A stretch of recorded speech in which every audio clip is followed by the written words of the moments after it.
नाज़रीन तव्हां खे ॿुधाईंदा हलूं त Karachi Sindh high court doctor Aamir Liaquat Hussain जी क़बर कुशाई ऐं पोस्टमार्टम वारो मक़ामी अदालत जो हुकुम मुअत्तल करे छॾियो आहे। सिंध हाई कोर्ट जी 2 रुकनी बेंच आमिर लियाकत हुसैन जे पुट ऐं धीअ तरफ़ां दाख़िल दरख़्वास्त ते ॿुधणी कई। दरख़्वास्त में मक़ामी अदालत जो फ़ैसिलो कलअदम करार ॾियण जी इस्तदा कई वई। अदालत आमिर लियाकत जी पोस्टमार्टम वारे हुकुम ख़िलाफ़ स्टे ऑर्डर जारी करे छॾियो आहे। जुडिशियल मैजिस्ट्रेट 23 जून ते आमिर लियाकत जी क़बर कुशाई ऐं पोस्टमार्टम जो हुकुम ॾिनो हो।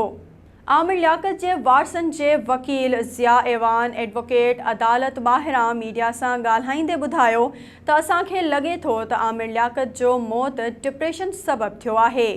फैमिली डिप्रेशन ॾियण वारनि जे ख़िलाफ़ अदालत सां राब्तो कंदी। हुननि चयो त हिकु अणॼातल शख़्स अदालत में वियो ऐं पोस्टमार्टम जो ऑर्डर हासिल करे वरितो। दरख़्वास्त गुज़ार चयो हो त जाइदाद जो तकरार आहे।